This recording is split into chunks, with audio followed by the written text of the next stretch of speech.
다윗의 셋째 아들 압살롬이 반역을 일으켰다가 실패합니다. 그 다윗의 셋째 아들 압살롬, 그 위로도 형이 둘이나 더 있었던 것이죠. 형들이 당연하게 다윗의 후계자가 되어서 왕위를 이어받을 수 있었지만 그런 이 와중에서 이복 형제들 간에 크고 작은 다툼들과 그리고 근친상간 그리고 혈육의 이 피비린내 나는 왕위 계승 전쟁, 이런 것들을 고스란히 잘 보여주고 있는 것이 다윗의 말년입니다. 그래서 슬픈 마음으로 그렇게 압살롬의 사망 소식을 전해 듣게 되고, 그리고 다윗은 요단강을 다시 건너서 예루살렘으로 돌아오게 되죠. 바로 그럴 때 사건이 오늘 사무엘하 19장 내용입니다. 다윗이 돌아올 때 사울의 손자 무비보셋이 내려와 왕을 맞았다, 이렇게 기록하고 있습니다. 성경은 냉철하죠. 요나단의 아들이라고 했으면 훨씬 더 좋았을 텐데, 요나단은 그 아버지가 우상을 숭배하고 그리고 백성들의 그 마음을 떠나고 그리고 다윗 사위를 죽이려고 하는 악신이 지배하는 그런 아버지의 모습을 보면서 아들은 제발 부끄럽지 않은 인생을 살기를 원해서 아들의 이름을 무비보셋이라고 이름 지었었는데, 부끄러움을 떨쳐버리는 자라고 이름을 지었었는데, 그 요나단의 아들이라고 했으면 훨씬 더 무비보셋을 빛나게 했을 텐데, 다윗의 대적이었던 사울의 손자라고 표현을 하니까 같은 말이긴 하지만, 이왕이면 우리 두 용어 중에서 요나단의 아들이라고 했으면 훨씬 좋았을 것 같다는 생각을 한다는 것이죠. 우리 생각에 이 기록이라고 하는 것이 얼마나 인간 본위적인지를 잘 보여주고 있는 것입니다. 저 같으면은 제가 하나님보다 더 사람을 사랑해서가 아니라 이왕 기록할 거 뭐 이미 다 전 세대는 갔으니까 후세대한테 교육적인 차원에서 요나단의 아들이라고 했으면 더 좋았을 것 같은데도 하나님은 사울의 손자라고 기록하게 하신다. 저는 이 성경의 기록자들이 하나님의 마음을 잘 반영해서 기록했다라고 저는 생각합니다. 우리는 하나님보다 더 선한 것처럼 굴려고 한다는 겁니다. 진짜로는 그렇지 않으면서 발 밑에도 아니면서 기회만 되면 마치 정의를 부르짖고 그리고 아주 공평한 것처럼 사람을 사랑하는 것처럼 그렇게 하려고 한다는 거죠. 그 평상시에는 그렇지 않다가 꼭 이런 때만 되면 그런 일을 합니다.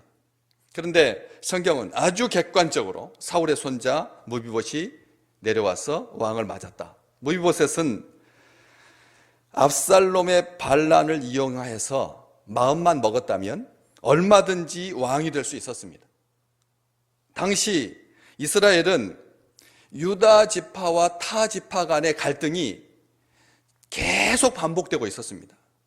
다윗 왕이 유화 정책을 써서, 그래서 자기가 속한 지파, 자기 출신 지파인 유다 지파는 오히려 역차별을 당하게 된 겁니다. 그렇지 않겠습니까?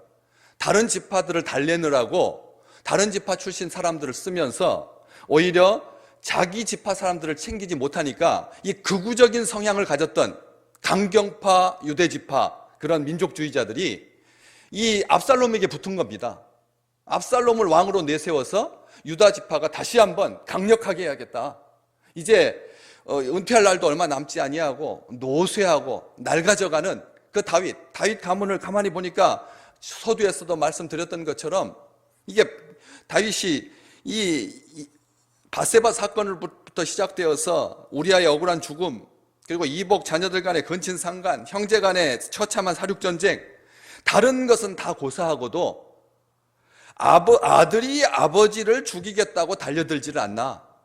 심지어는 다윗이 아들을 피해서 요단강 동편으로 피난 가 있는 동안에 후궁들을 대낮에 백성들이 보는 앞에서 강간하는 그런 만행을 저질렀으니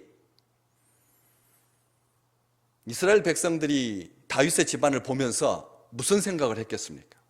충분히 무비보셋이 그 사이를 뚫고 베냐민 지파, 정통 왕가, 초대 왕가지 않습니까? 사울의 적손이고 그리고 왕위 계승 서열 1위였던 그런 무비보셋이 왕위 계승권을 주장한다면 민심의 향배는 불을 보듯 뻔했습니다.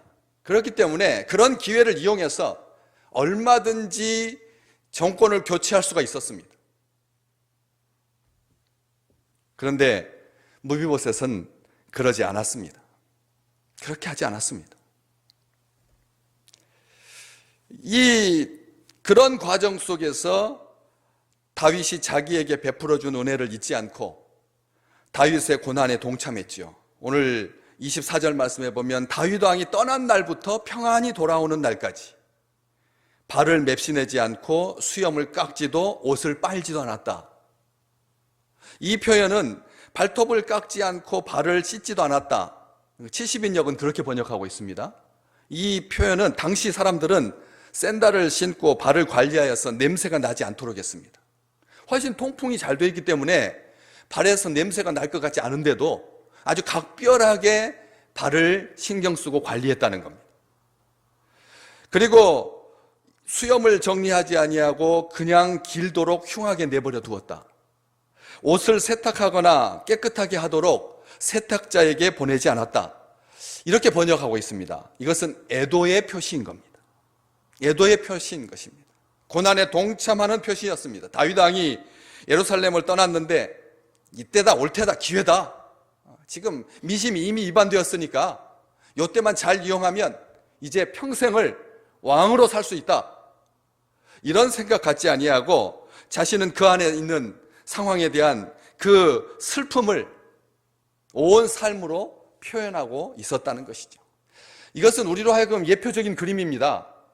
주께서 잠시 고난을 당하실 때, 주께서 핍박을 당하실 때, 조롱을 당하실 때 우리가 고난주간 자기 자신을 쳐서 복종시키는 이유가 뭡니까? 바로 이런 이유인 것이죠. 많은 그림을 담고 있다라고 하는 것이죠.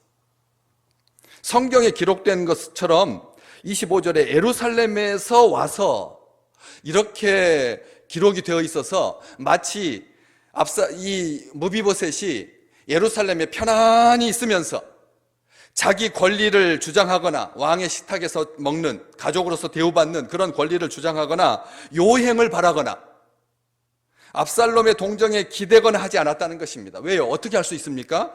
본문 말씀 그 25절에 각주가 붙어 있습니다. 밑에 성경에 보시면 저가 왕을 맞으러 예루살렘에 이를 때에, 이게 무슨 뜻입니까? 지금 다윗이 피난가 있는 동안 무비보셋이 예루살렘에 상주하고 있었다는 말이 아니라는 것이죠. 떠나 있었습니다. 떠나 있었던 것입니다. 그래서 왕을 맞기 위해서 예루살렘으로 이를 때에, 예루살렘에 이를 때라고 기록하고 있는 것이죠. 자기 밭, 자기 소유에 연연하여서 왕궁 근처를 맴돌지 않았다는 것입니다. 예루살렘을 고집하지 않았습니다. 그래서 다윗 왕이 돌아온다는 소식에 불편한 몸을 이끌고 예루살렘으로 다윗을 맞으러 간 것입니다. 한결같다는 뜻입니다. 무비보셋을 지금 미워하려고 하는 게 아닙니다. 미워하려고 하는 게 아닙니다. 예루살렘에서 기회를 엿보았다, 이런 기사가 없다는 것입니다. 이렇게 충성스러운 다윗 편에 있는, 다윗을 사랑하는, 아버지가 그렇게 사랑했던 친구 다윗, 그 다윗에게 한결같이 충성을 다하고 있는 그런 모습인 것이죠. 그런데 다윗이 대뜸 뭐라고 말하냐면, 무비보셋이여 네가 어찌하여 나와 함께 가지 아니하였더냐. 25절 말씀. 무비보셋이여, 사람이 이렇게 이름을 부르면 별로 좋은 소리 하지 않느냐고 하는 것이죠. 여러분 그렇지 않습니까? 우리 한국어에서는 누구한테 말할 때 이름을 부르시면서 정경환 이렇게 말하면 뭔가 혼내려고 하고 뭔가 다그치려고 하고 뭔가 따지려고 할 때 이름이나 관직을 부르는 거지. 보통 같으면 우리는 말할 때 뭐라고 합니까? 그냥 말하죠. 네가 어찌하여 나와 함께 가지 아니하였더냐. 만약 무비보셋을 생각하고 아꼈다면 그렇게 말해야 하는 것이 맞습니다. 그런데 앞에다가 무비보셋이여 라고 했으니까 따지겠다는 것이죠. 날카롭게 말합니다. 전후 좌우도 살피지 않고 사실 여부도 확인하지 않고 버럭 화부터 내는 겁니다. 우리 얼마나 그렇게 삽니까? 우리의 삶 속에 이름 부르지 마십시오. 이름 부르지 말아요. 얼마나 이름을 안 불렀으면 제발 이름을 불러주세요. 그대가 나의 이름을 부를 때 그는 나에게 와서 꽃이 되었다. 우리가 이름을 불러주었을 때 이름은 평상시에는 안 부르면서 꼭 무슨 말하려고 하면 이름을 부른다는 거죠. 아이들도 이름을 딱 불러서 내세우는. 다윗이 그렇게 말하고 있습니다. 내가 베푼 은혜가 얼만데 저만 살겠다고 예루살렘에 머물러 있었어? 그것도 모자라서 야비하게 반역까지 도모해? 도무지 용서할 수 없다는 것입니다. 충분히 그럴 수 있습니다. 그렇게 오해가 있었기 때문에 다윗이 무비보셋을 이렇게 이제 어차피 돌아왔으니까 그리고 이 상황을 잘 판단해서 정리하면 될 텐데 마중 나온 그 앞에서 무비보셋에게 이리 말한 것 이유가 있었습니다. 사무엘하 16장에 보시면 그 무비보셋의 종이라고 거기는 분명히 기록되어 있습니다. 사울의 재산을 관리하고 있던 사울의 종 이 시바가 피난 중이던 다윗에게 뇌물을 바치면서 무비보셋의 행방을 묻는 다윗에게 뭐라고 말하느냐면 나라를 차지하려고 한다고 모함합니다. 사무엘하 16장 3절. 그가 말하기를 이스라엘 족속이 오늘 내 아버지의 나라를 내게 돌리리라 하나이다. 모함했습니다. 반역을 꿈꾸고 있다는 것입니다. 그렇게 전달했습니다. 그랬더니 그때도 다윗은 성급하게 뭐라고 말하냐면 무비보셋에게 있는 것이 다 네 것이다. 그렇게 말합니다. 그냥 그 앞에서 말을 듣고는 무비보셋에게 있는 것이 다 네 거다. 이렇게 말합니다. 사실 무비보셋은 다윗과 함께 피난하려고 했다라고 하는 것을 오늘 26절과 27절에 분명히 밝힙니다. 분명히 밝힙니다. 이게 시바의 속임수와 모함 때문에 예루살렘에 머물 수밖에 없었다고 말합니다. 다 이유가 있었던 것입니다. 얼마든지 이유가 됩니다. 그럼에도 불구하고 시바 때문입니다. 시바는 아주 나쁜 놈입니다. 못된 놈입니다. 죽일 놈입니다. 그 놈을 당장 죽여야 합니다. 주인을 배신한 것도 모자라서 모함하고 참소했으니 그런 나쁜 사람이 어떻게 되는지를 사람들에게 똑똑히 보여주어야 합니다. 그래야 나라의 기강이 섭니다. 충분히 그리 말할 수가 있습니다. 무비보셋은. 그렇지 않습니까? 객관적인 사실, 팩트가 그렇지 않은데 다윗이 오해하여서 시바의 편을 들고 그리고 시바의 말만 듣고 자기를 다그쳐 세우니까 이렇게 말해도 됩니다. 그런데 무비보셋은 그렇게 말하지 않습니다. 26절 내 주 왕이여 왕의 종인 나는 다리를 절므로 내 나귀의 안장을 지워서 그 위에 타고 왕과 함께 가려고 했습니다. 정확하게 설명하고 있는 것입니다. 그냥 저는 다리가 불편해서 못 갔습니다. 이렇게 말하지 아니하고 정황을 정확하게 말한다는 거예요. 여러분 기억하십시오. 애매하게 고난을 당하거든 누구에게 이렇게 말해야 됩니까? 하나님께 그렇게 말하셔야 하는 것입니다. 하나님께, 사람에게도 마십시오. 하나님께 말하시면 됩니다. 하나님께 정확히 말합니다. 기도는 정확해야 합니다. 그냥 하나님 저는 불쌍한 존재입니다. 저는 다리를 접니다. 지금 억울하게 다윗에게 공격을 당하고 있습니다. 이 말 저 말 횡설수설하지 아니하고 정확하게 말합니다. 내 주 왕이여 왕의 종인 나는 다리를 절므로 내 나귀의 안장을 지워서 그 위에 타고 왕과 함께 가려고 하였더니 왕께서 뭔가 쉬워서 제대로 판단하지 못하고 말씀하시는 것입니다. 알지도 못하면서 제발 함부로 말하지 마십시오. 알아보고 하세요. 하지 않았습니다. 우리는 객관적인 사실이 딱 드러나면 그때부터 이 승기를 잡으려고 목소리가 커집니다. 봐라, 나는 애매히 고난당했다 하면서 분풀이 하듯이 자기가 당했던 것을, 모든 것을 상쇄하고도 남을 만큼 아주 큰 소리로 아주 떳떳하게 자기를 주장한다는 거예요. 온통 사회가 그렇습니다. 전혀 진정될 기미가 안 보이는 거죠.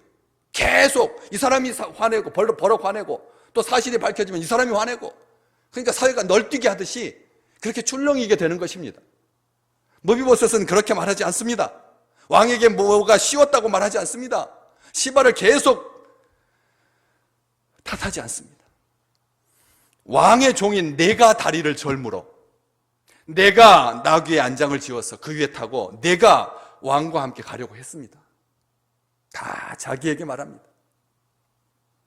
그러면서도 화내지 아니하고 27절 말씀에 내 주 왕께서는 하나님의 사자와 같으시니 왕의 처분대로 하옵소서.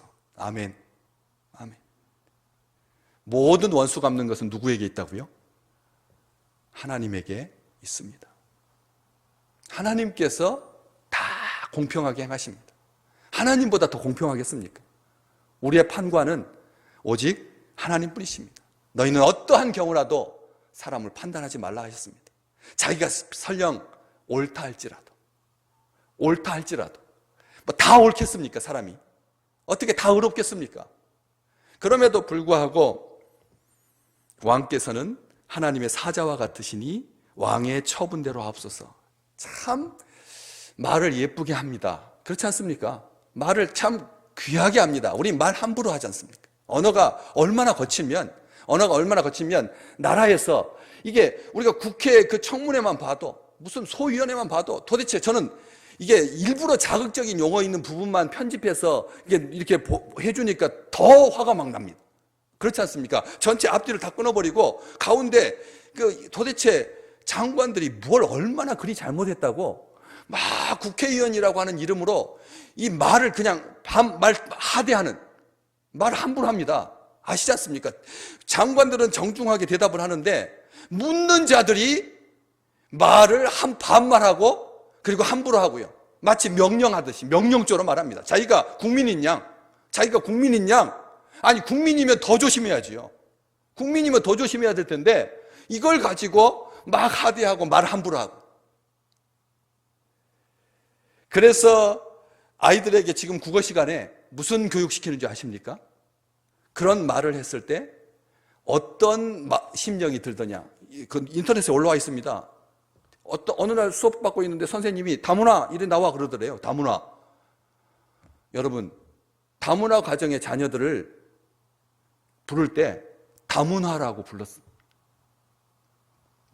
그런 상황을 인터넷에서 이렇게 자료를 뽑아서 학생들과 같이 이야기, 국어 시간에 보면서 우리 말이 얼마나 무심코 내뱉은 말인데, 무심코 한 말인데 얼마나 상처가 될 수 있는지. 나중에 그 아이는 그 자리에서 너무나 당황해가지고 왜 그런지 몰라서 그냥 나가서 이제 선생님께서 시키신 대로 했는데 엄마가 그 말을 듣고 이게 우리 아이를 선대하는 것이 아니다라고 하는 것을 알아서 속상해서 인터넷에 올린 겁니다. 아이가 인터넷에 올린 게 아니라 아이는 그게 말이 무슨 의미인지를 몰랐던 거예요. 그래서 엄마가 그것 때문에 속상해서 인터넷에 올린 겁니다. 그런 자료들을 가지고 우리 아이들이 그렇게 교육을 시켰더니 아이들의 말이 얼마나 변화가 되는지 앞으로 우리가 우리 언어를 이 오늘 말씀이 모두 다 태도, 행동보다는 이 말에 달려있다라고 하는 것을 잘 보여주고 있습니다. 우리가 무엇을 부끄러워해야 되는지, 무엇을 자랑스러워해야 되는지를 잘 보여주고 있습니다. 왕에게 뭔가 쉬워서 알지도 못하면서 모독하지 마십시오. 제발 확인하고 말하세요. 이렇게 말하지 않습니다. 어떤 결정을 내리더라도 따르겠습니다. 이렇게 말합니다. 그러면서 이어지는 말 28절 말씀, 내 아버지의 온 집이 내 주 왕 앞에서는 다만 죽을 사람이 되지 아니하였나이까. 내 아버지의 집 온 집안은 당신 다윗의 집안과 원수처럼 그렇게 힘들어하지 않았습니까? 그래서 우리가 죽임을 당해도 마땅한 그런 관계가 되었었는데, 왕께서 종을 왕의 상에서 음식 먹는 자 가운데에 두셨사오니 내게 아직 무슨 공의가 있어서 다시 왕께 부르짖을 수 있사오리이까. 당당하게 부르짖을 수 있음에도 불구하고 살려주시고 왕의 식탁에 앉게 하시고 가족처럼 돌보아 주셨는데 무슨 할 말이 있겠습니까? 나는 공의가 없는 사람입니다. 이 말씀은 무슨 뜻이냐면 나에게는 아무런 의로움이 없습니다. 이러쿵 저러쿵 말할 자격이 없습니다. 이렇게 말하는 것입니다. 저는 평생을 살면서 우리 귀한 믿음의 식구들이 하나님을 향해서나 사람을 향해서 말할 때 자기의 의의를, 자기의 타당성을 말하지 아니하고, 하나님, 저는 무익한 종입니다. 저에게 무슨 자격이 있겠습니까? 이리 말할 수 있기를 주의 이름으로 축복합니다. 이것은 깎이는 게 아닙니다. 이것은 자존심 상하는 게 아닙니다. 무비보셋은 우리에게 보여줍니다. 이쯤 되면 사실을 알게 되었으니까 미안할 법도 한데, 다윗은 또 계속 이렇게 말합니다. 네가 어찌하여 또 네 일을 말하느냐? 네가 어찌하여 또 네 일을 말하느냐? 내가 이르노니 너는 시바와 밭을 나누라. 여러분, 내가 어찌하여 또 네 일을 말하느냐? 다윗은 무비보셋의 말이 마음에 걸렸는데도 불구하고 이 핀잔하는 것을 멈추지 않습니다. 왜 또 네 이야기 하느냐? 이렇게 말합니다. 이게 무비보셋이 자기 일을 말하려고 한 게 아닌데, 그렇지 않습니까? 전체 문맥으로 봤을 때 자기는 무익합니다. 할 말이 없습니다. 왕의 처분대로 하겠습니다. 그랬지 않습니까? 그러면 잘 듣고 그러냐? 이래도 시원찮을 텐데 뭐라고 조치를 취하냐면 시바와 밭을 나누라. 여러분, 토지는 왕이라도 마음대로 할 수 없습니다. 토지는 왕이라도 함부로 할 수 없습니다. 후손에게 당연히 상속되는 것이고, 혹시라도 변고가 생겨서 다른 사람에게 갔다면 심지어는 경작권을 팔았을지라도 희년에는 고스란히 되돌려 주어야 되는 것이 하나님의 법입니다. 마땅한 것입니다. 그런데 다윗은 남의 재산을 함부로 시바에게 줍니다. 게다가 한쪽 말만 듣고 말이죠. 팩트가 확인되었음에도 불구하고 제대로 판단 내리지 아니하고 해서는 안 될 판단을 하고 있는 것입니다. 잠언 18장 13절 말씀, 화면을 띄워주십시오.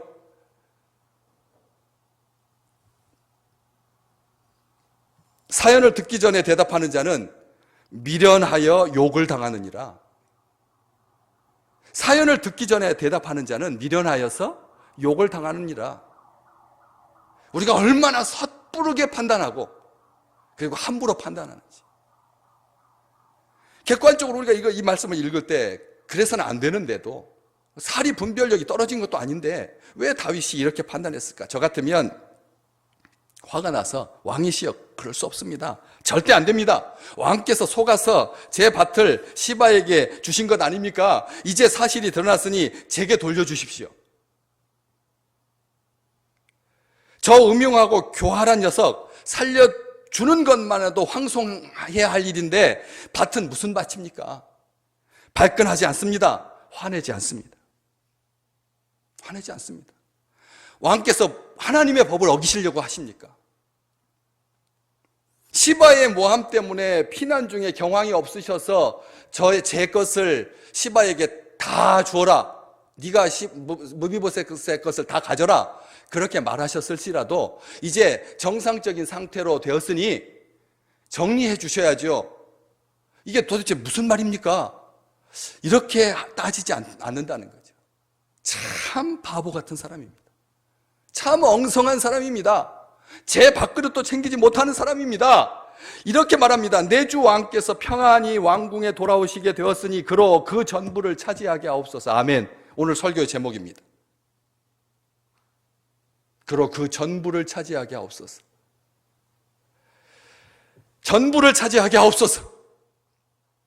저는 왕께서 평안하게 돌아오신 것만으로도 족합니다. 이대로 고맙고 이대로 행복합니다.